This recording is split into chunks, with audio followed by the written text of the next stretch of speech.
नमस्कार। लाइट बंद करना। लाइट में बैठो तो मैं ऊंधा खरीदा तो ऊंधा बैठा। बहुजन संवाद में आप सभी का बहुत बहुत स्वागत है। आज जो इस विषय पे हम चर्चा करने जा रहे हैं, यह विषय बहुत ही ज्वलंत विषय है और SC/ST आरक्षण को हिस्सों में बांटने की कोशिश क्यों, ये आज का हमारा विषय है। इस विषय में चर्चा करने के लिए सबसे पहले मैं आपको मेरे पैनलिस्ट साथियों के साथ परिचय करवा दूं। आज हमारे पैनलिस्ट साथियों में है जस्टिस BG कोलसे पाटिल, जो पूर्व न्यायाधीश हैं और बॉम्बे हाई कोर्ट में थे। और इसके बाद हमारे दूसरे पैनलिस्ट हैं, अभी जो हाल हमारे स्क्रीन पे हैं, महेश जी परमार, जो प्रदेश महासचिव हैं बहुजन रिपब्लिक सोशलिस्ट पार्टी गुजरात से हैं। और दूसरे हमारे पैनलिस्ट साथी हैं एडवोकेट नासिर शाह, जो एक्स पूर्व कर्मचारी कार्यकारी अध्यक्ष मथुरा बार काउंसिल के थे। और इसके बाद हैं हमारे राजू सोलंकी जी, जो अभी जुड़े नहीं हैं, परंतु कुछ ही समय में वो हमारे साथ जुड़ जाएंगे।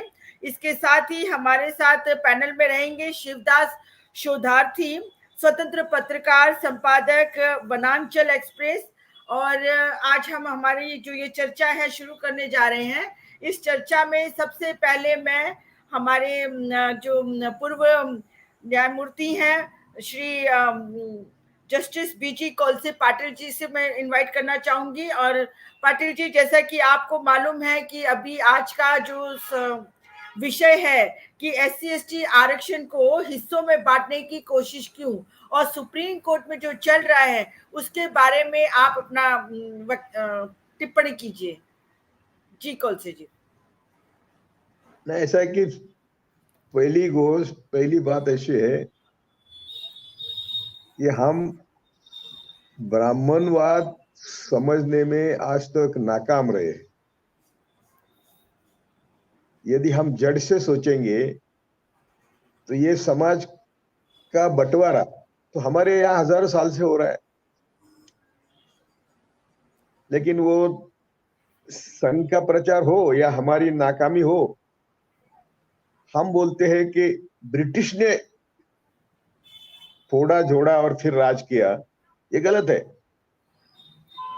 अभी आप जो कहती है आरक्षण की, मैं आपके विषय पर बाद में आऊंगा। संविधान लागू होते ही आरक्षण आया, यानी सामाजिक, आर्थिक, राजकीय न्याय देने की कोशिश नेहरू जी और अंबेडकर जी कर रहे थे। तो पहले ही साल में इक्वालिटी के ग्राउंड पर ये सब रद्द हुआ था। इक्वालिटी और राइट टू प्रॉपर्टी, ये सब रद्द हुआ था। जून 1951 में पहली अमेंडमेंट लाई और नेहरू जी ने, तब पार्लियामेंट नहीं था, संसद समिति थी, वही पर सत्ता पर थी, और उन्होंने अमेंडमेंट करी। और ये जो सोशल जस्टिस के कानून थे, यानी सामाजिक इक्वालिटी, आर्थिक इक्वालिटी के कानून थे, वो सब कानून कोर्ट के दायरे से निकाल के शेड्यूल 9 में डाले, ताकि वो कोई चैलेंज ना कर सके। और वो कोई चैलेंज नहीं कर सके, इसलिए आज जो कुछ आरक्षण बचा है वो उसी अमेंडमेंट के कारण है। और ये सब आरक्षण के कानून शेड्यूल 9 में डाले थे, तो जो सही मायने में बहुजनों के लीडर थे, उन्होंने अपने राज्य में 80, 85, 80 तक आरक्षण लागू किया। तो फायदा तो सबको हुआ। अभी जो ये कर रहे हैं कि धनगर को ले लो, तुम ST में जाओ, उनको ST में लाओ, तो आज सही मायने में आरक्षण कहाँ है? सब सार्वजनिक उद्योग बेच दिए हैं। जहां भी हमको आरक्षण मिलता था वो सब दुकानें बंद कर दिए। सरकारी नौकरियां में, नई नौकरियां जब नौकरी खाली होती है तो वो भरते नहीं है। लाखों लोग नौकरियां केंद्र और राज्य सरकार में खाली है, और वहां कौन काम करता है? तो वहां PM फ्रेंड, पीएम का मित्र, सीएम का मित्र, यानी सभी संघी इन टेबलों पर बैठकर काम कर रहे। तो मुद्दा क्या होना चाहिए आज कि हमारा आरक्षण कहाँ है? आरक्षण तो सब निकाल लिया। अभी हमारे मराठों ने 2 बार यहाँ करोड़ों मराठों के मोर्चे निकाले, लाखों मोर्चे निकाले। मैं बोलता था कि ये गलत है। मैं मराठा हूं इसलिए मैं मेरी जाति को समझाने की कोशिश कर रहा था। यदि हमें आरक्षण मांगना है तो जिसकी जितनी संख्या भारी उसकी उतनी सत्ता में भागीदारी, ये तुम डट से पुकारो और मांगो। तो हमारा जो ब्राह्मणवादियों ने सड़ाया हुआ भेजा है उसमें ये जाता नहीं। यदि हम सब मिलके लड़ेंगे तो हम कुछ कर सकते हैं, सभी जाति धर्म के लोगों को लेके हम कर सकते हैं। तो ये किया नहीं, हो नहीं जाता। अभी मराठों का अभी भी 1 महीना पहले बड़ा मोर्चा निकाला। मैं समझा रहा था यार ये स्टेट गवर्नमेंट का काम नहीं है। अभी सेंट्रल के पावर से अमेंडमेंट 102 के आवाज, और सेंट्रल ने अपने कब्जे में सब पावर लिए। बाद में कुछ हंगामा हुआ, उन्होंने फिर पावर दिए, लेकिन 10% इकोनॉमिक बेसिस पर जो आरक्षण दिया वो संविधान के तहत नहीं है। तो उनको जो करना है, तो वो जो 10% जो है, जिनको हजारों साल 100% आरक्षण है, उनको फिर 10% दिया। तो वहां लड़ाई होनी चाहिए, वहां लड़ाई होती नहीं।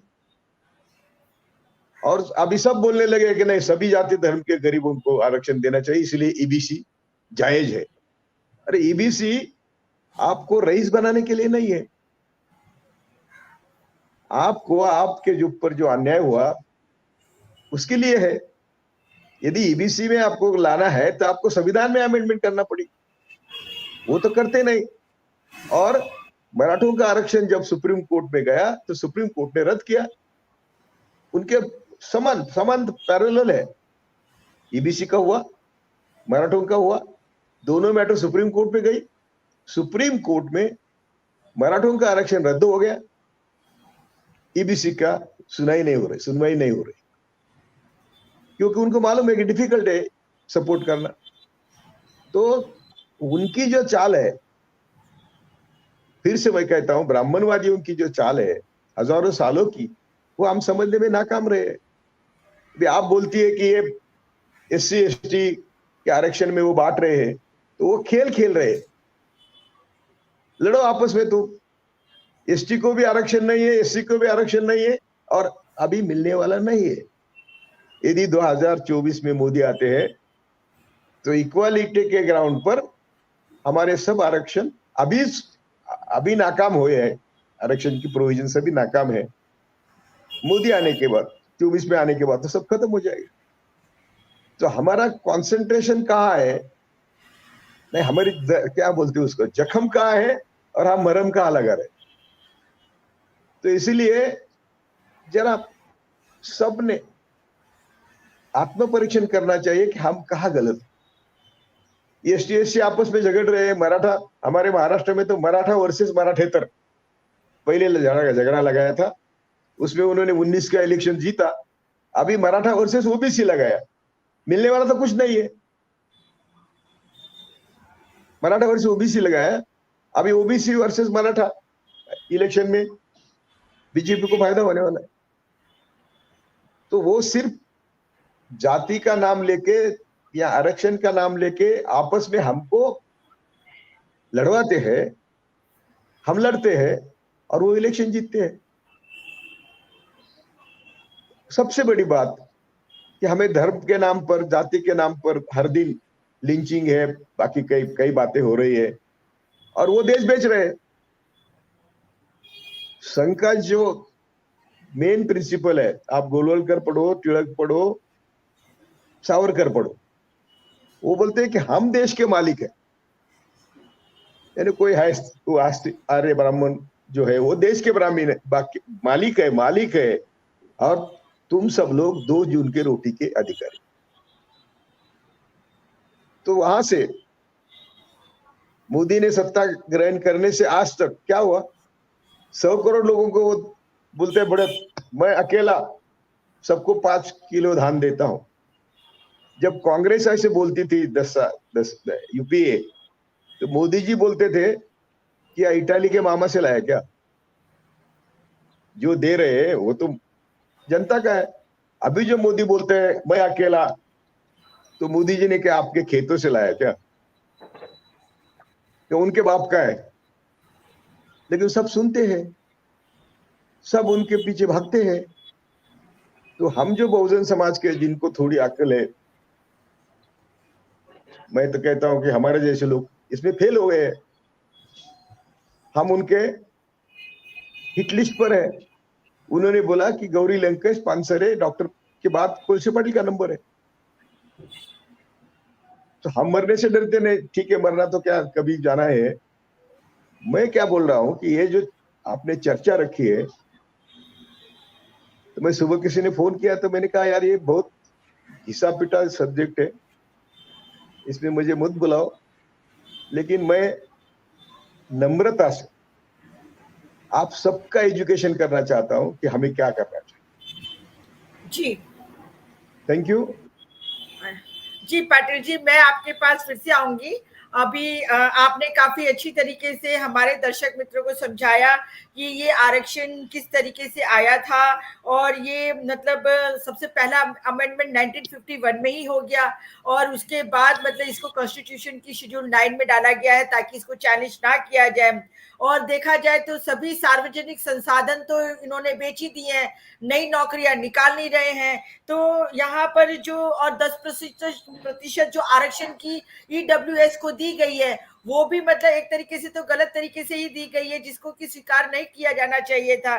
खैर, हमको आपस में लड़ाने के लिए ये लोग जाति में जाति का आरक्षण करने की बात कर रहे हैं। बहुत बहुत धन्यवाद। मैं आपके पास फिर से आऊंगी। अब मेरे साथ पैनल में एक और मेरे साथी जुड़ चुके हैं। शिवदास जी एडिटर है वनांचल के, मैं और संपादक भी हैं, स्वतंत्र पत्रकार हैं। शिवदास जी, आपको आज के इस मुद्दे के बारे में आपकी टिप्पणी मैं लेना चाहूंगी।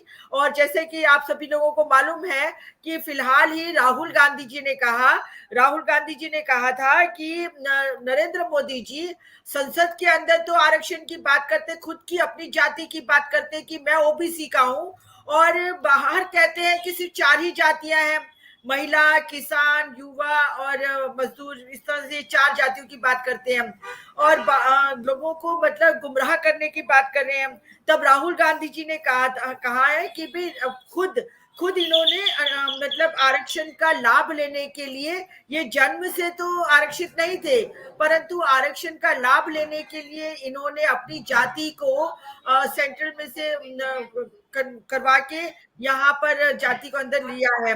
तो इनकी जाति तो आरक्षित में थी ही नहीं। और अखिलेश यादव जी ने जबकि कहा है कि कोई भी इंसान जाति की वजह से या तो वो शूद्र है, या तो वो एससी है, एसटी है, या फिर ओबीसी है। तो शिवदास जी, आप इस बारे में क्या कहना चाहेंगे? आज के विषय पर मैं आपसे टिप्पणी लेना चाहती हूँ। जी शिवदास जी। बहुत बहुत धन्यवाद, और सभी दर्शकों और पैनलिस्ट को मेरा नमस्कार। देखिए, जो ये आरक्षण में का एक बहस खास तौर से वर्गीकरण का चला है, ये और चलाया किसने है ये महत्वपूर्ण है।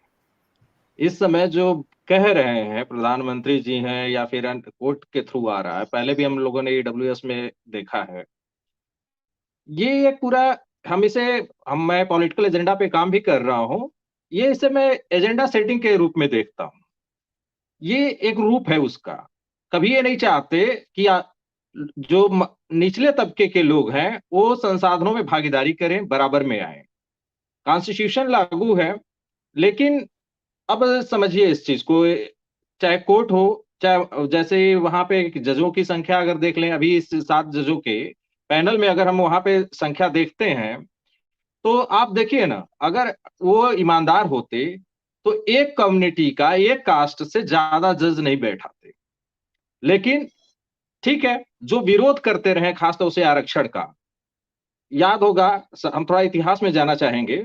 आरक्षण की जब सवाल हुई है, बाल गंगाधर तिलक जी थे। जब छत्रपति साहू जी महाराज ने पहली बार आरक्षण लागू किया था अपने राज्य में, तो सबसे ज्यादा विरोध बाल गंगाधर तिलक जी ने किया था और उन्होंने यहां तक उनको पागल कह दिया था।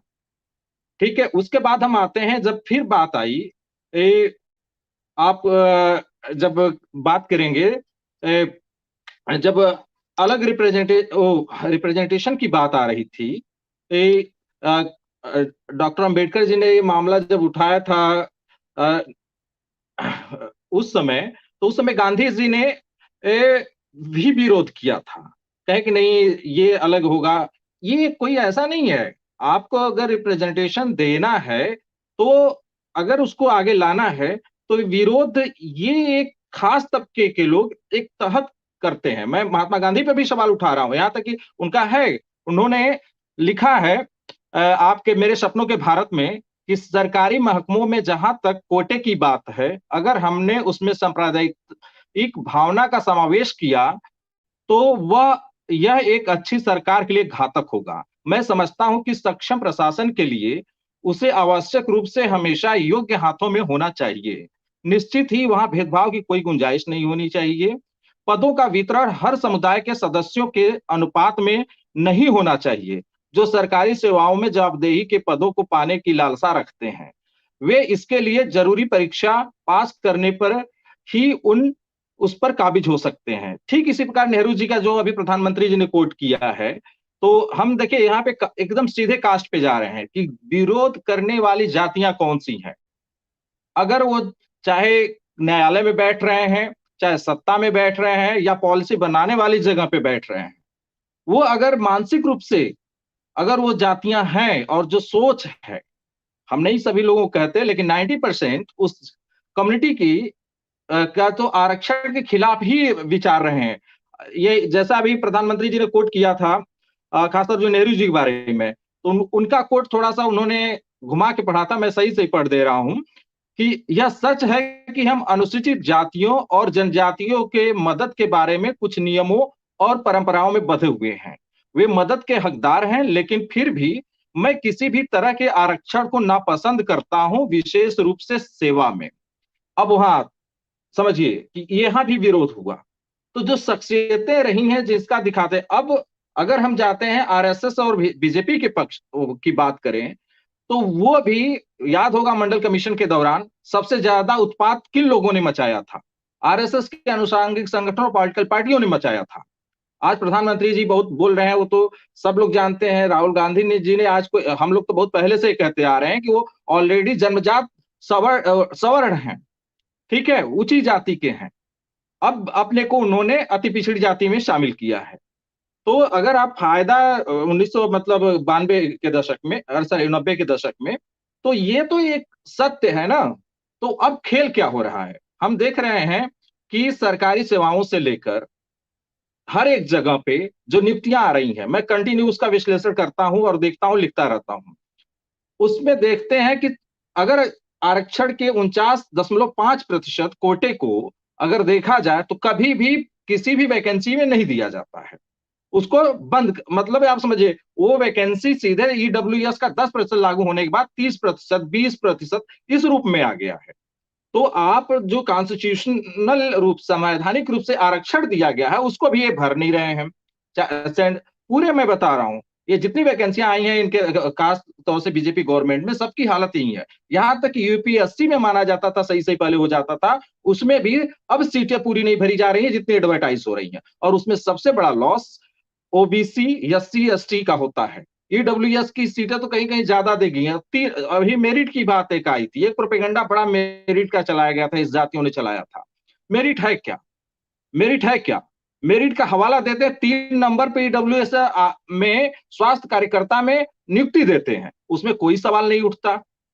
और मेरिट तो अपने आप में एक छलावा है। मेरिट में जो हम सिलेबस जिसके हिसाब से तैयार करते हैं, जिसके अनुसार से प्रश्न पत्र बनाएंगे, जिसके अनुसार से मूल्यांकन करेंगे, उसकी मेरिट होगी। अगर 5 लोग बैठे हैं, एक मानसिकता के हैं, अगर किसी से सवाल पूछेंगे उसकी मेरिट ज्यादा हो जाएगी, अगर उस पृष्ठभूमि से वो आता है तो ये जो ये पूरा प्रोपेगेंडा का पार्ट है, एजेंडा सेटिंग यही है कि आप किस चीज को आगे ले आते हैं, किसके पक्ष में ले आते हैं, तो मुद्दे को वो उभारते हैं जो ये है। तो ये हम इसको ये नहीं देख रहे हैं कि वो किसी के हित में, ये एक जाति विशेष का एक पूरी तरह से गोलबंद होकर साजिश के तहत समय समय पे ऐसे प्रोपेगेंडा लाए जा रहे हैं ताकि विरोध वाली आवाजें आपस में बढ़ जाएं और जो सत्ता में बैठे लोग हैं उसका वो कंटिन्यू लाभ लेते रहें और नीचे वाला तबका आ न सके।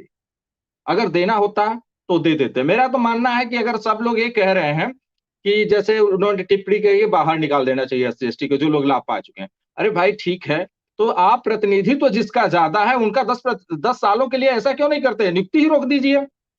सरकारी संसाधनों में और सरकारी नौकरियों में जिनका प्रतिनिधित्व दो गुना से ज्यादा है उनकी आबादी के अनुसार जाति जनगणना करा लीजिए और उनका प्रतिनिधित्व 10 सालों के लिए रोक दीजिए ना, क्योंकि अब तो ईडब्ल्यूएस आरक्षण मतलब सभी जातियों के लिए आरक्षण आ गया है। तो पहले जब तक इनकी आबादी में अनुपात में नहीं हो जाता ये आरक्षित कोटे लोगों का, तब तक आने दीजिए, तो कम से कम कुछ बलिदान आप भी तो दीजिए। सब ये जो गरीब है, वंचित है, शोषित है, वही क्यों करे। और एससी एसटी में जो निकालने की बात है वो आसान नहीं है, वो एक संसद पार्लियामेंट के थ्रू होना है, कोई कोर्ट नहीं कर सकता इसको, इतना आसान नहीं है। लेकिन ये सिर्फ चुनावी एजेंडा है और एजेंडा के तहत एजेंडा सेटिंग किया जा रहा है जिसका मीडिया साथ दे रहा है। जी, काफी समय में ले लिया।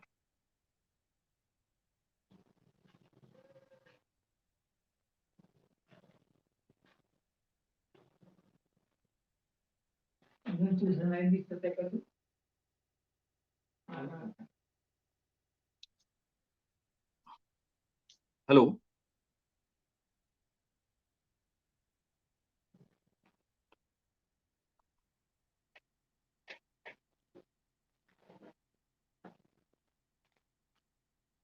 आप अनम्यूट है, आप म्यूट है मेरे ख्याल से। आप अनम्यूट करो। यस यस जी। अब हमारे बीच में नागेश चौधरी जी भी जुड़ चुके हैं और नागेश चौधरी जी आप संपादक हैं बहुजन संघर्ष पत्रिका के और आप भी इन सब मुद्दों पे बहुत अच्छी तरीके से अपनी समझ रखते हैं, काफी विश्लेषण करते हैं। मैं आपसे पूछना चाहती हूँ कि जो जस्टिस बी आर गवई ने अभी एक अपनी टिप्पणी दी है कि भी जो कुछ जातियां हैं जिनको निश्चित तौर पर एक स्थिति पर पहुंच गई है उन्हें अपने आरक्षण का लाभ नहीं लेना चाहिए, तो आप क्या कहना चाहेंगे, आपकी क्या टिप्पणी है जी नागेश चौधरी जी?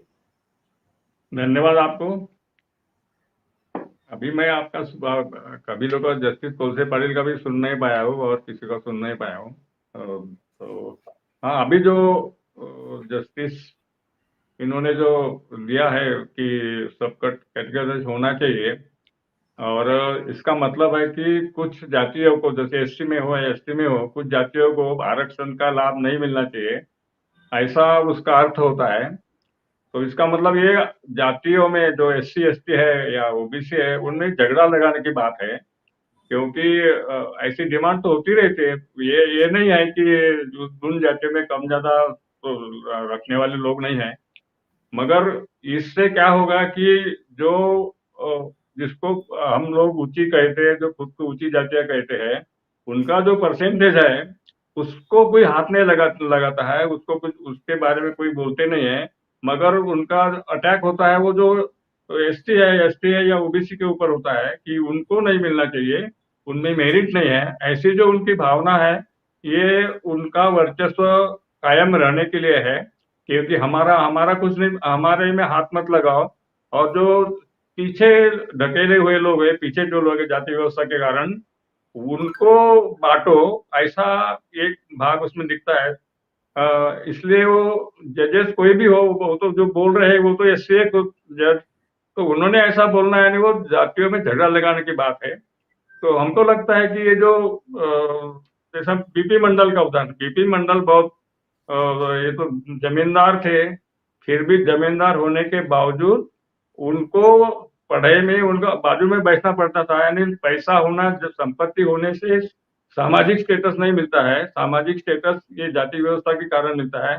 तो इसका मतलब है कि इन लोगों को झगड़ा लगा के, इन लोगों में एससी एसटी आपस में झगड़ा लगा के तो उनको बात करना है क्योंकि एसटी का हो या किसी का हो 15% अगर रिजर्वेशन है तो ऊंची नौकरियों में वो बिल्कुल नहीं है, नीचे की नौकरियों में है उसका कुछ परसेंटेज, मगर जब एसटी को 15% रिजर्वेशन है तो ऊपर की नौकरियों में 15% या 5% मिलता नहीं।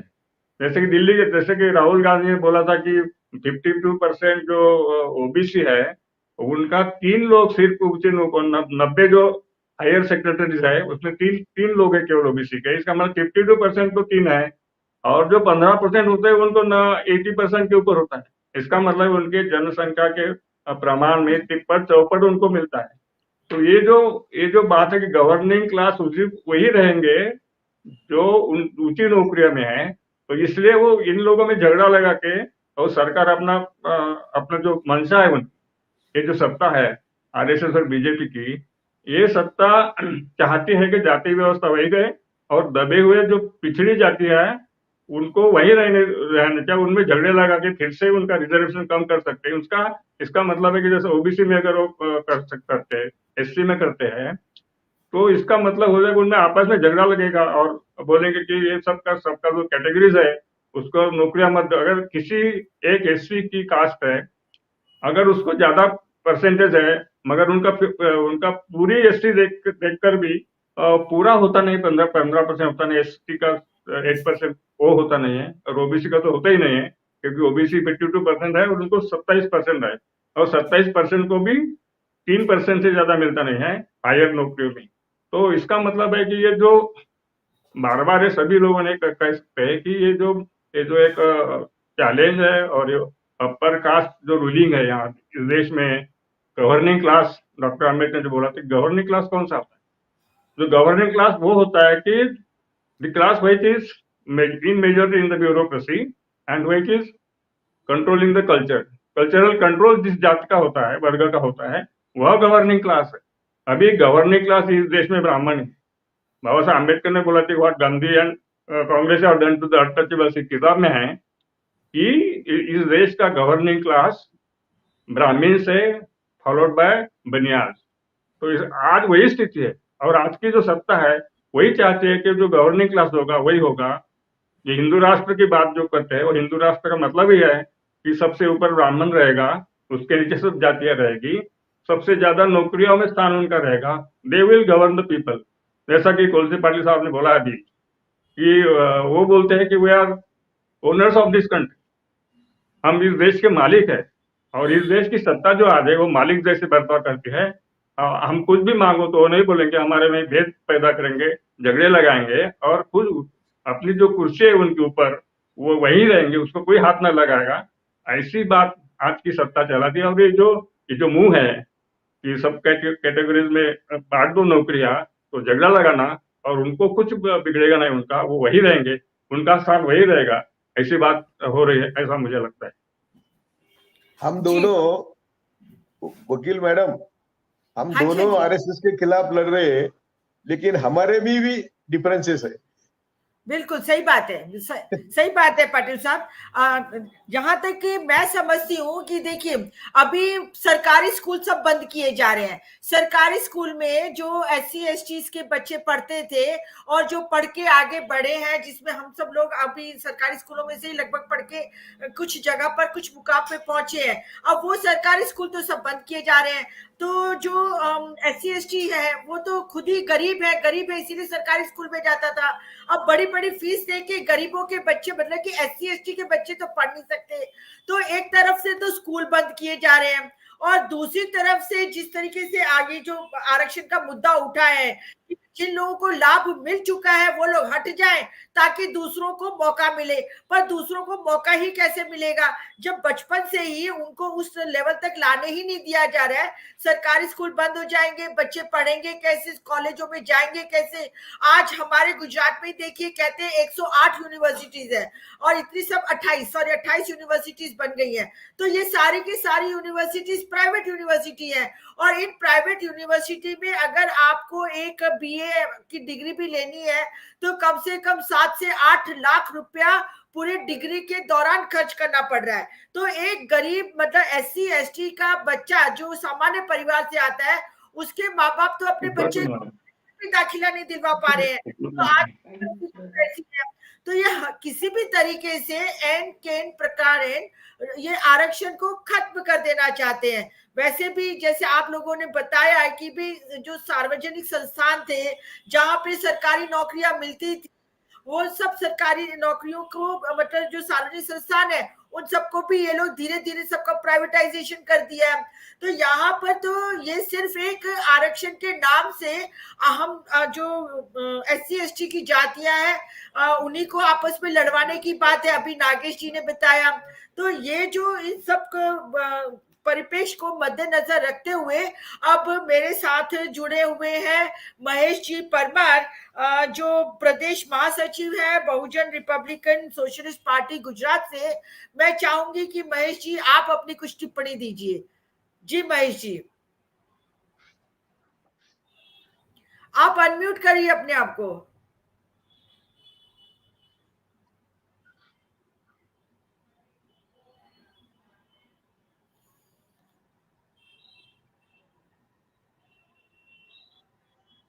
अनम्यूट कीजिए।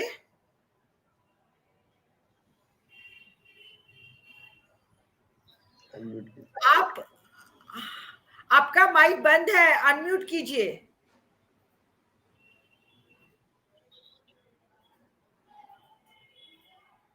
नहीं है, कुछ तो गड़बड़ है। हाँ, जय भीम। हाँ, आइए आइए। जय भीम। पहले तो शुक्रिया आप लोगों ने मेरे को ये तक दी। वैसे तो मैं बताऊं कि अभी ये सब केंद्र सरकार का खेल है कि किस तरह पूरे देश में, जैसे उन लोगों ने सोचा था कि 22 जनवरी में अयोध्या में राम आ जाएगा तो सत्ता हाथ वेत में आ जाएगी, लेकिन उनको पता चल गया कि राम की कोई ताकत बनी नहीं है, तो इसीलिए सत्ता हासिल करने में मुश्किल है। तभी जाके वो लोग अलग अलग पहलू पे अपने चेक कर रहे हैं कि किस तरह लोगों के अंदर जाके पूरे देश को ढंढोला जाए और किस तरह बीजेपी के पाले में फिर से सत्ता ले ली जाए। तो उसमें पहले देखो तो झारखंड और बिहार की सरकार चलती थी, फिर भी इन लोगों ने इनकी गलत तरीकों से दोनों सरकार को बर्खास्त करके नई सरकार बनाई और उसके पाले में उसने वो लेने का काम किया।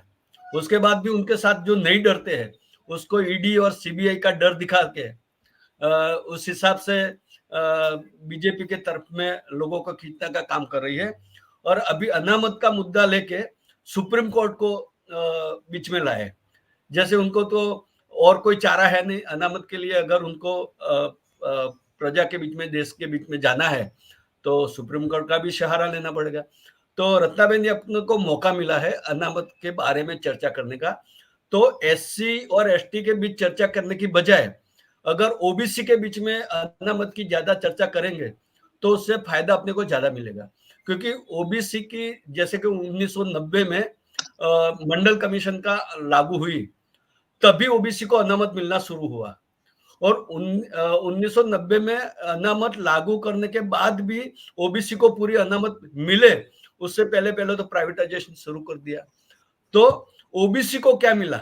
वैसे तो अनामत का पूरा फायदा OBC को मिलना चाहिए, लेकिन OBC को कुछ मिला नहीं है और अनामत के नाम पे सब झगड़ाने का काम शुरू कर रहे हैं।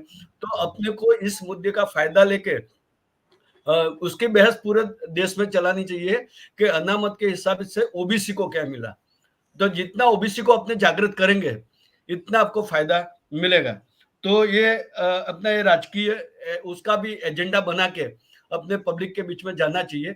वैसे तो जब से अनामत लागू की, छत्रपति साहू जी महाराज ने 1902 में अनामत लागू की और बाद में बाबा साहब ने बंधारणीय अधिकार के रूप में अपने को अनामत के हक और अधिकार दिए, लेकिन पूरे के पूरे जो अनामत उसका इम्प्लीमेंट होना चाहिए वो इम्प्लीमेंट हुआ नहीं, और उसकी बजाय वो इम्प्लीमेंट होने से पहले उसका प्राइवेटाइजेशन शुरू कर दिया।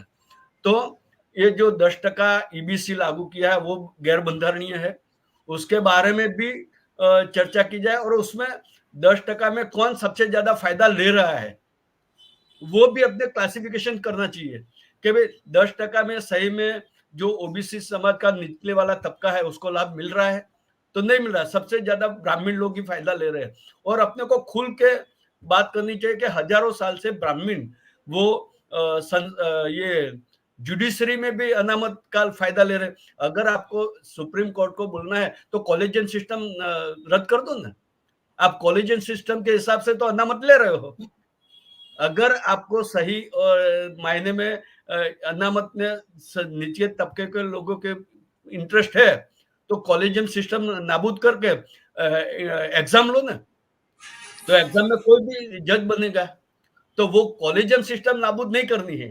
और अनामत के बारे में सुप्रीम कोर्ट अब बोल रही है तो अपने को वो भी समझ पड़ रही है कि सुप्रीम कोर्ट का उपयोग अब केंद्र सरकार कर रही है। तो ये अपनी तक मिली है, वो तक का उपयोग करके ओबीसी के बीच में जाना चाहिए। और जो तबका अभी उसको अनामत मिलने के बावजूद भी उसका विकास नहीं हुआ है, जैसे कि अपने देवी पूजक समाज, वो कहाँ बैठा है, उसको अनामत के बारे में कुछ पता ही नहीं है। जैसे कि अपना ठाकुर समाज, उसके अनामत के बारे में कोई पता है। रबारी समाज, बरवाड़ समाज, वो सब अनामत के बारे में उनको उनके हक और अधिकार के बारे में कुछ पता नहीं है।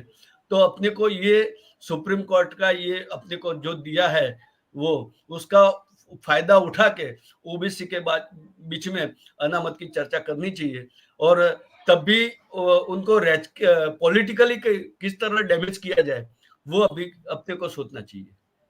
Thank you. जी महेश जी, अब देखिए, जब संविधान लागू हुआ तो हमारे देश में हजारों सालों से मतलब ये जो वर्ण व्यवस्था है, जातिगत व्यवस्था है, ये जो ब्राह्मणवादी व्यवस्था है, जिसमें कहा गया कि ब्रह्मा के मुख से ब्राह्मण पैदा होगा, भुजाओं से क्षत्रिय पैदा होगा और उसके उदर से वैश्य और पैरों से शूद्र। तो ये जो व्यवस्था है ये आदि अनादि काल से चली आ रही है। मतलब जिस तरह से ये लोग कहते हैं कि हमारा सनातन है, अनादि काल से चला आ रहा है, और अनादि काल से ये व्यवस्था चली आ रही है। और इस व्यवस्था के चलते हुए ही इन्होंने जो शूद्र और अति शूद्र में जो अभी हम लोग SC/ST की बात करते हैं, SCs की बात करते हैं, तो उस पूरे के पूरे एक तबके को हजारों सालों से वंचित रखा है। और ये उनका एक अपना व्यवस्था का भाग था। और जो ये ब्राह्मण से, जो कि ये आर्यंस मध्य एशिया से भारत देश के अंदर उन्होंने प्रवेश किया 3000-2500 BC के आसपास, ईसा पूर्व। और वहां पे आने के बाद उन्होंने वेदों की रचनाएं की। और उन सभी वेदों की रचना के बाद उन्होंने यहाँ पर एक तरीके से आरक्षण तो उन्होंने खुद पैदा किया। और आरक्षण में अपने लिए, जैसे ब्राह्मण है, पंडित है, तो उनके लिए तो उन्होंने सबसे उच्च स्थान रखा। पढ़ाएंगे भी वो, पूजा पाठ भी वो करेंगे, दक्षिणा भी वो लेंगे, अच्छा काम तो वही करेंगे। बाकी जो थोड़ा बहुत ताकतवर था उसको क्षत्रिय बना दिया, राजा बना दिया। और उसके बाद वैश्य है, और बाकी दूसरा जितना भी समाज है जिसको हम बहुजन समाज कहते हैं, वो सारा का सारा बहुजन समाज तो सिर्फ सेवा के लिए रखा गया है। और जिसमें अति शूद्र है उनको तो हम सब जानते हैं कि किस तरीके से उनको बहुत सालों से उनको दबाया गया, कुचला गया। अभी कल ही एक वीडियो वायरल हुआ, उस वीडियो के अंदर राजस्थान में दलित मोहल्ले में बहुत ही भयानक रूप से हमला हुआ, लाठियों से मारा पीटा जा रहा है। और इस तरीके से मतलब बहुत ज्यादा उनके पर जुल्म हो रहा है, वो पूरे देश ने देखा।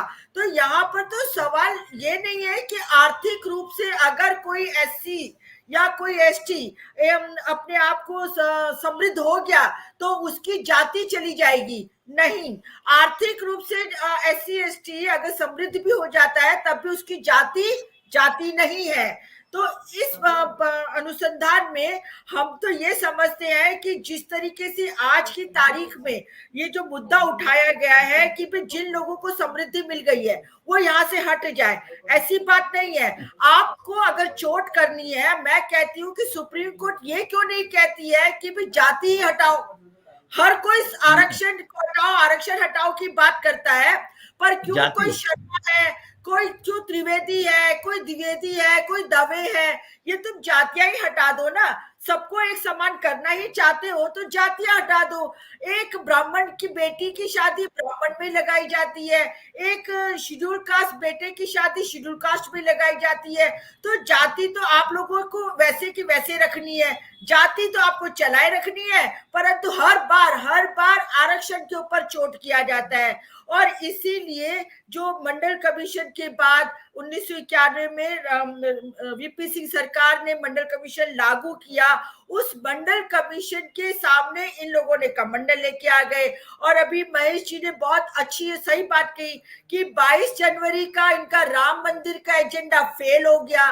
पहले तो ये सोच रहे थे कि राम मंदिर के नाम से ये लोग तर जाएंगे, मतलब तैर जाएंगे, परंतु राम मंदिर के नाम से भी नहीं तैरे। उसके बाद इन्होंने मतलब बिहार के अंदर किस तरीके से सत्ता परिवर्तन किया, और उसके बाद झारखंड में जो एकमात्र आदिवासी हमारे मुख्यमंत्री थे उनको आपने जेल में डाल दिया। फिर उनके चंपाई सोरेन थे जो दूसरे मुख्यमंत्री बनने वाले थे, उनके पूरी मेजॉरिटी होते हुए भी आप उनको शपथ नहीं दिलवा रहे थे। तो ये सारी जो बातें हैं ये आरएसएस का अपना एक एजेंडा है, और इस एजेंडा के तहत वो चल रहे हैं। पूरे देश को वो गुलाम बनाए रखना चाहते हैं। और तभी मैं आती हूँ कौलसे जी आपके पास, पूरे देश को गुलाम बनाए रखना चाहते हैं, और साथ ही साथ में वो ये चाहते हैं कि सारे संसाधन, सारे सुख संपत्ति के साधन, शिक्षा हो या कुछ भी हो, वो सब उनके हाथ में रहे। रही बात अभी यहाँ पे जजिस का भी मामला उठा है। अगर आप सचमुच ये कहते हैं, महेश जी ने बताया कि भाई जजिस की बात कर रहे हैं, तो जजिस को भी तो एक तरीके से कॉलेजियम क्या है कि अपने आप बैठो और अपने आप में तय कर लो भाई किसको जज बनाना है। और आप देखेंगे पूरे हिंदुस्तान के 80% से ज्यादा जजेस सिर्फ और सिर्फ ब्राह्मण होते हैं। आखिर ब्राह्मण ही क्यों जज बनता है? ठीक है, लाइए ओपन कंपटीशन कीजिए, तो उसके अंदर जिसके अंदर भी काबिलियत होगी वो जज की सीट पे बैठेगा। इसी तरीके से अगर आप पुजारियों की बात करते हैं तो वहां तो 100% पुजारी ब्राह्मण होता है, तो उनका आरक्षण किसी को दिखाई नहीं देता। जो अप्रत्यक्ष आरक्षण है, ये सब अप्रत्यक्ष आरक्षण है, ये दिखाई नहीं देते। परंतु जो संवैधानिक हमें आरक्षण मिला है बाबा साहेब अम्बेडकर की वजह से, वो आरक्षण तो हम लोग के साथ जो जातिगत भेदभाव होता रहा है, और वो आज की तारीख में भी है। आज की तारीख में भी अगर कोई युवा बड़ी मूछ लेके अपना दलित समाज का युवा अगर मूछ लेता है, मूछ लेके मूछ उमेटता है, तो उसको मार दिया जाता है, घोड़ी पर नहीं चढ़ने दिया जाता है। बीच में एक ऐसा मुद्दा आया था कि एक आईपीएस ऑफिसर था, उसको अपनी शादी बारात निकालनी थी तो उसको भी पुलिस प्रोटेक्शन लेना पड़ा। मतलब ये तो इस तरह से देखा जा सकता है कि जाति तो जा नहीं रही है। आज पढ़ने लिखने के बावजूद भी हम लोग अगर किसी स्वर्ण मोहल्ले में मकान लेना चाहें तो वो हमें मकान नहीं देते हैं। सबसे पहले हमारी जाति पूछी जाती है, और जाति पूछने के बाद साफ तौर पे मना कर दिया जाता है कि आपको हम यहाँ पे इस मोहल्ले में मकान नहीं दे सकते, क्योंकि यदि हमने आपको मकान दिया तो हमारे दूसरे मकान नहीं बिकेंगे। तो बिल्डर की तरफ से साफ तौर पे कह दिया जाता है। तो यहाँ पे मेन मुद्दा तो जाति का है। अगर उसको आर्थिक रूप से अगर कोई आगे बढ़ भी गया है तो उससे जाति खत्म नहीं हो जाती है। और दूसरा, जिस तरह से मैंने कहा कि स्कूल तो बंद कर दिए हैं, तो जो अनुसूचित जाति जनजाति के बच्चे जो पहले सरकारी स्कूल में पढ़ के आगे बढ़ते थे, वो स्कूल नहीं है, ऊपर जाओ तो नौकरियां नहीं है। तो अब ये आरक्षण तो खत्म वैसे ही इन्होंने कर दिया है। तो अब मैं अपनी बात को आगे बढ़ाते हुए, बीजी कोलसे साहब है, पाटिल जी जो हमारे पूर्व न्यायाधीश है बॉम्बे हाईकोर्ट के, मैं चाहूंगी कि आप इस चर्चा को आगे बढ़ाएं। जी पाटिल साहब। नहीं, मैं आप सबको और सभी समाज को विनती करता हूं कि पहला हमारा हमला तो होना चाहिए वर्ण व्यवस्था पर। बिल्कुल सही। क्या लेके बैठे हम आरक्षण? ये जब मेरिट की बात करते हैं तो 5000 साल उनको 100% मेरिट था। अरे हिटलर ने अपना देश बर्बाद किया, लेकिन फिर से हमारे से आगे हजारों साल हो गया है, क्योंकि वहां वर्ण व्यवस्था नहीं थी। वहां जो था हिटलर ने खत्म किया, जो मुसोलिनी ने देश बर्बाद किया, उनका भी देश आज टॉप पर है। और हम जो हमारी बड़ी संस्कृति इतिहास की बात करते हैं, जापान को भी अमेरिका ने बर्बाद किया था। जापान की समुराई जात, मैं आपके माध्यम से सभी नॉन संघी ब्राह्मणों को विनती करता हूं, सभी नॉन संघी अच्छे कई ब्राह्मण हैं, उनको मैंने कहा कि आप लीड ले लो। क्या लीड लेना चाहिए कि भाई जब जापान पर हमले हुए तो समुराई नाम के जाति ने डिक्लेयर किया कि हम आज से सबसे नीच जाति के लोग, हमें ये सब बेनिफिट जो है हमारे उच्च वर्णीय के हमें छोड़ना है, छोड़ दिए। और जापान आज कहाँ है?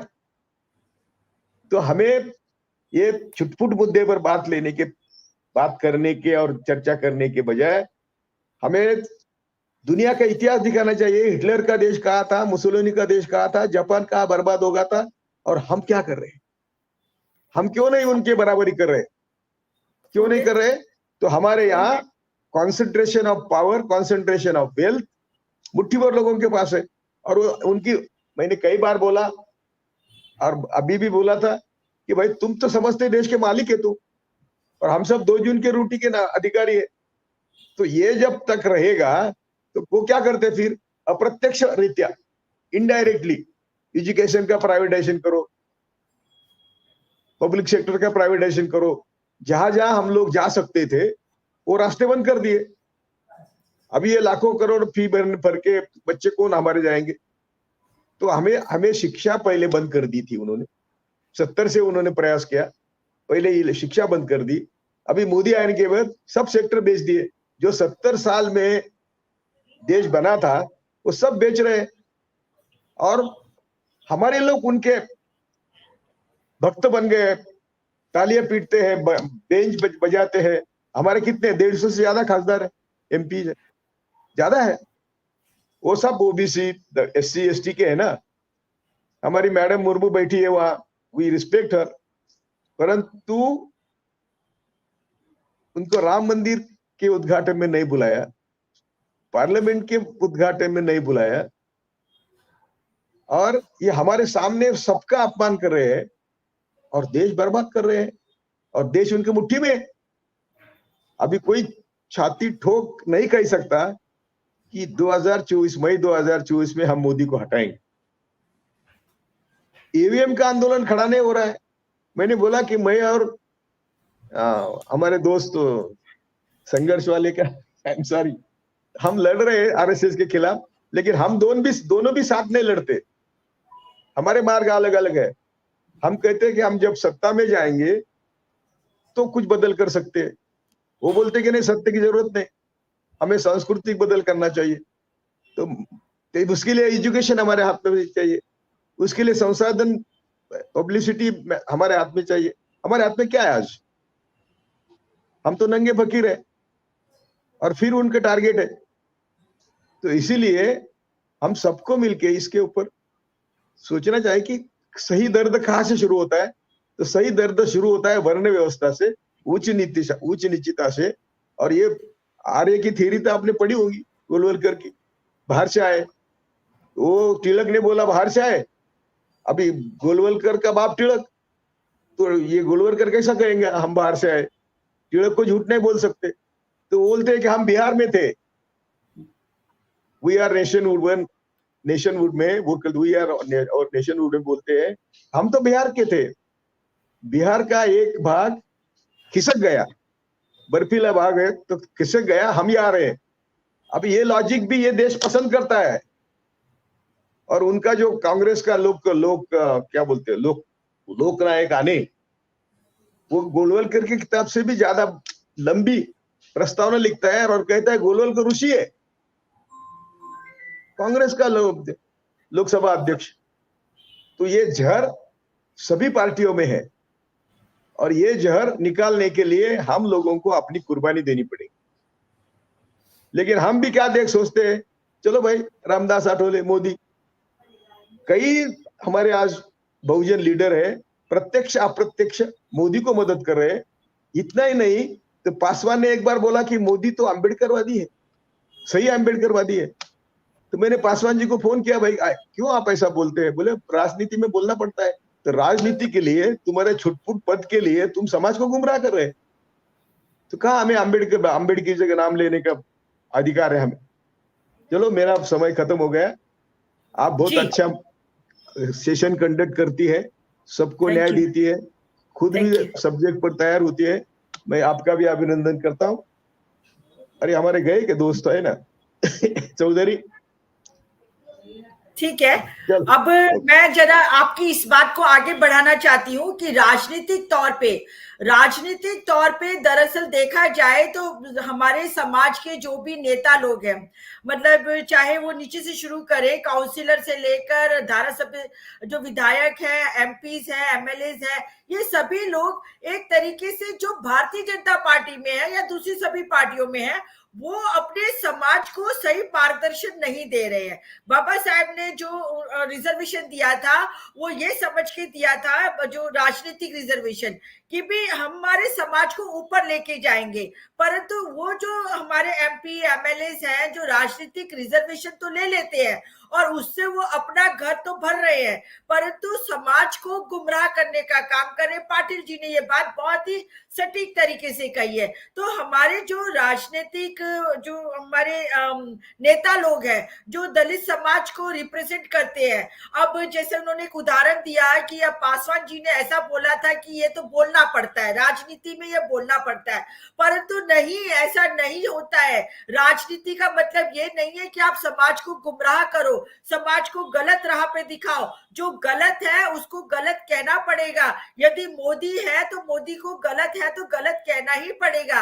ये बड़ा आदमी है, प्रधानमंत्री है, बीजेपी सत्ता में है, इसीलिए आप उनकी निंदा नहीं कर सकते, ऐसा नहीं है। गलत को गलत बोलना पड़ेगा और बोलना चाहिए, और समाज को गुमराह करने की जरूरत नहीं है।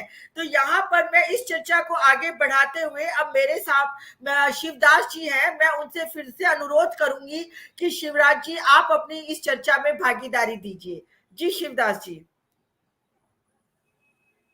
शिवदास जी आप मेरी आवाज सुन रहे हैं? हाँ जी, आप अनम्यूट कीजिए अपने आप। यस। हाँ हाँ, देखिए बात साफ है एकदम कि जो रिप्रेजेंटेशन अधिकार या आरक्षण दिया गया था वो गरीबी अमीरी वगैरह के लिए नहीं दिया गया था। बिल्कुल सही है।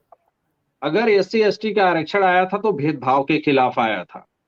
ठीक, भाव जातिगत भेदभाव हो था और मौका नहीं दिया जा रहा था एबिलिटी के आधार पे, संसाधन उनको सुविधाएं नहीं दी जा रही थी, इसलिए आरक्षण आया था। आरक्षण किसी मतलब संपन्नता वगैरह को देख के नहीं आया था, और ये सब अस्थायी होता भी नहीं है। लेकिन जाति का जो भेदभाव है वो अस्थायी, चाहे वो एससी के साथ हो, चाहे एसटी के साथ हो, चाहे ओबीसी के साथ हो, चाहे अन्य किसी जाति के, वो जो है वो टोटल जिसके साथ भेदभाव जाति आधार पे हो रहा है उसके आधार पे रिप्रेजेंटेशन था। अब मान लीजिए आप सत्ता में बैठे, इंटरव्यू के समय व्यक्ति जाता है तो वहां तो आप उसकी गरीबी अमीरी तो नहीं ना देखते हैं, वहां तो उसके जो या पता कर लेते हैं, नाम पूछ लेते हैं तो जाति जान जाते हैं, या फिर उसके हाव भाव से, उसके बोलने के अंदाज से, उसके बात करने के अंदाज से उसकी जाति को आप भाप लेते हैं कि आपकी कास्ट की वो व्यक्ति नहीं है तो उसके साथ आप भेदभाव कर देते। खासतौर यूपीएससी के रिजल्ट में बड़ी देखा गया है, क्योंकि जो लोग आते हैं रिटन में अच्छा मार्क्स लाते हैं, लेकिन उससे जब आता है इंटरव्यू का मार्क्स तो देखेंगे कि वो 200 से नीचे रहते हैं, जबकि ऊंची जातियों के लोगों को 200 से ऊपर दिया जाता है। तो इस टाइप का जो भेदभाव है, उस भेदभाव की वजह से रिप्रेजेंटेशन का अधिकार जिसे आरक्षण हम कहते हैं और कॉन्स्टिट्यूशनल प्रोविजन के तहत वो आया है, न कि आपके किसी संपन्नता की वजह से। क्योंकि आज भी इतने सालों बाद अभी एनएफएस क्या है, यूनिवर्सिटी में एनएफएस कर दिया जा रहा है, वो है क्या? वो तो जातिगत भेदभाव के आधार पर एनएफएस किया जा रहा है ना। जेआरएफ लड़का, पीएचडी लड़का किया हुआ, आपके 4 लोग जाति के बैठ गए, एक सेम जाति के, और कह दिए कि नहीं तुम योग्य नहीं हो, जबकि वो नेशनल लेवल का कंपटीशन क्वालिफाई किया हुआ है। तो ये जो जातिगत भेदभाव है इसकी वजह से अब आप कह रहे हैं कि नहीं जो संपन्न, अरे आ गए जो आए हैं वही तो थोड़ा सा आपके जो ऊंचे मानदंड रखे हैं सैलरी और सॉरी जो फीस रखे हैं पढ़ाई का आईआईटी में, आईआईएम में, ये फीस सामान्य लोगों के लिए है क्या? या नेशनल लॉ यूनिवर्सिटी में या अन्य ऐसे जो प्लेटफॉर्म जिसका मानक आपने ऊंचे पदों के लिए तय किया है कि ये डिग्री रहेगी जी, ये डिग्री रहेगी, तभी आप ये यहाँ पर नियुक्त हो सकते हैं, इतना एक्सपीरियंस रहेगा तभी हो सकते हैं। तो जब आपने मानक रख दिया निर्णायक पदों के लिए, तो उसको पाने के लिए तो चाहिए ना। तो ये जो आए हैं, और पहले तो आपने सी और डी की नौकरियां खत्म कर दी ठेकेदारी प्रथा लाकर, जहां पर कि अभी एससी एसटी ओबीसी के लोग ठीक ठाक संख्या में रिप्रेजेंटेशन ले रहे थे, लेकिन उसको कोई अब ए और बी की बची है, उसमें आप जाति आधार पे इंटरव्यू वगैरह में नंबर करके या फिर किसी रूप में इनके इन प्रकार अनरिजर्व में जाने नहीं देने के लिए ईडब्ल्यूएस का 10% लाके आप रोक दे रहे हैं, और आप दो चार लोगों को दिखा के कह रहे हैं कि आगे निकल गए। अरे कहाँ निकल गए? और वो जो निकल जा रहे हैं उनको भी सिंपल सी बात, जो निकले हैं उनको भी तो आप नहीं दे रहे हैं जाति के आधार पे। जो अगर मान लीजिए पीएचडी कर लिया किसी प्रकार से लड़का, नेट जेआरएफ हो गया, आपके हर एक मानक को पूरा कर गया, लेकिन आप कह रहे हैं एनएफएस, ठीक है। अभी तो यूजीसी ने ला दिया था कि आप नहीं, अब इनको जो सीटें हैं उसको अनरिजर्व कर दी जाएंगी। तो ये जो चोरी और भेदभाव है आपका, जो बेईमानी है, इसके लिए आरक्षण की जरूरत है। और किसी ये जात ना जी, ठीक है, तो मैं खत्म कर रहा हूँ। तो देखिए न्याय के सिद्धांत को बस मैं 2 मिनट मैं क्या 1 मिनट में लूंगा बस। देखिए सभी अभी हम बहुत से फैसले हम देखे, ईडब्ल्यूएस वगैरह के फैसले देखे और जजों के अन्य फैसले देखे।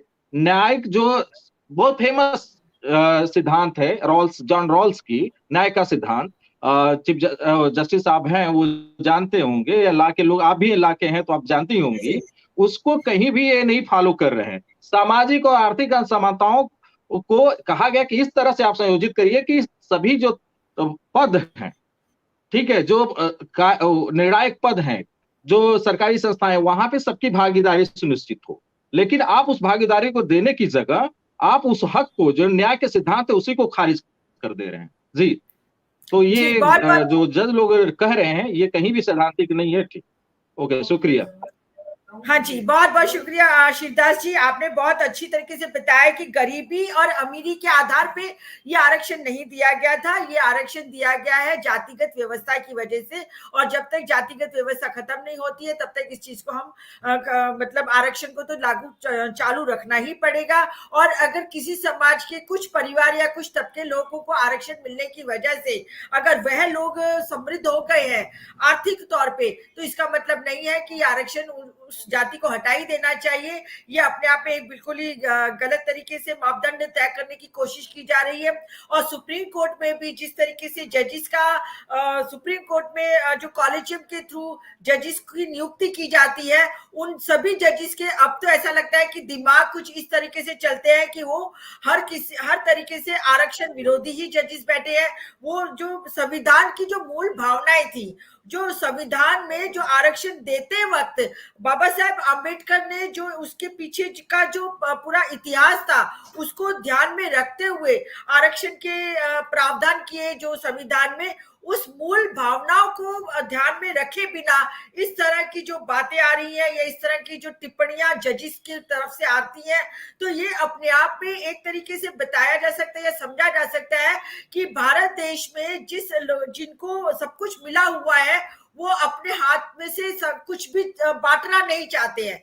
जबकि यहाँ पर संविधान में ये बताया गया था कि सबको कुछ कुछ हिस्सेदारी मिलनी चाहिए। और तभी अभी आप देखते हैं कि किस तरीके से जिसकी जितनी भागीदारी उसकी उतनी हिस्सेदारी, यह नारा बहुत तेजी से जोर पकड़ता जा रहा है। अभी जो भारत जोड़ो न्याय यात्रा में गांधी जी हैं, उनका भी मुद्दा यही है कि भी हर किसी को उनकी भागीदारी के हिसाब से आरक्षण मिलना चाहिए। उन्होंने एक मुद्दा ये भी रखा था कि भी जो 58% ओबीसी है उनके सिर्फ 3 ही ऑफिसर्स क्यों, जो कि ये निर्णय लेंगे कि उनके लिए कितना संसाधन रखना है कितना संसाधन नहीं रखना है। इसी तरीके से आपने देखा बिहार में सर्वे कराया गया और उस सर्वे में पता चला कि भी हर किसी को जो आरक्षण उनके जाति के आधार पे मिलना चाहिए। और अब तो सुप्रीम कोर्ट में जो 50% का कैप था वो 50% का कैप ही निकल गया ईडब्ल्यूएस को। आप देखिए, जब तक कि SC ST OBC की बात थी तब तक ये सभी जजेस ने कहा कि नहीं नहीं 50% से ऊपर आरक्षण नहीं दिया जा सकता, परंतु जिस तरीके से जब ईडब्ल्यूएस की बात आई, अपर कास्ट की बात आई, तो अब तो ये कैप भी हट गया है 50% का। तो अब जिसकी जितनी आप जातिगत जनगणना कराइए और जातिगत जनगणना के आधार पर ही आप आरक्षण तय कर दीजिए। इसमें किसको कितना मिला नहीं मिला उसमें जाने की जरूरत ही नहीं है, क्योंकि आरक्षण जाति के आधार पर दिया गया है। तो आज की ये चर्चा में हमारे साथ जस्टिस बीजी कौलसे पाटिल, जो कि पूर्व न्यायाधीश बॉम्बे हाईकोर्ट के थे, उन्होंने चर्चा में भाग लिया। डॉक्टर एडवोकेट नागेश चौधरी जी, रत्ना जी नागेश चौधरी को बोलने दो। नागेश चौधरी 7 बज गए, बस गए, लेकिन समय देना चाहिए। ओके, तो अब हमारे बीच में नागेश चौधरी जी भी हैं, तो मैं नागेश चौधरी जी को भी गुजारिश करूंगी कि आप भी अपना टिप्पणी दीजिए, आगे की चर्चा को बढ़ाइए। जी, आप अनम्यूट कीजिए। ये जो मुद्दा है, गवई साहब ने जो बोला है, जस्टिस गवई ने, कि शेड्यूल कास्ट में भी असमानता है, तो मुद्दा ये भी है कि जो ब्राह्मण है उनमें भी कम ज्यादा लोग हैं। जैसे कि हमारे महाराष्ट्र में कोकणस्थ ब्राह्मण सबसे ऊपर होता है, वो देशस्थ को नीच समझता है, या उधर भी होगा, यूपी में भी होगा। तो ये असमानता केवल SC में है, ST में ऐसी बात नहीं, OBC में ऐसी बात नहीं है। ब्राह्मणों में भी कम ज्यादा लोग हैं, कुछ गरीब है, ये है। तो इसका मतलब है कि ब्राह्मणों की नौकरियां रहेगी ऐसी, उनका कोई भेद नहीं करेंगे, और SC ST में OBC में भेद करेंगे, ये तो गलत है।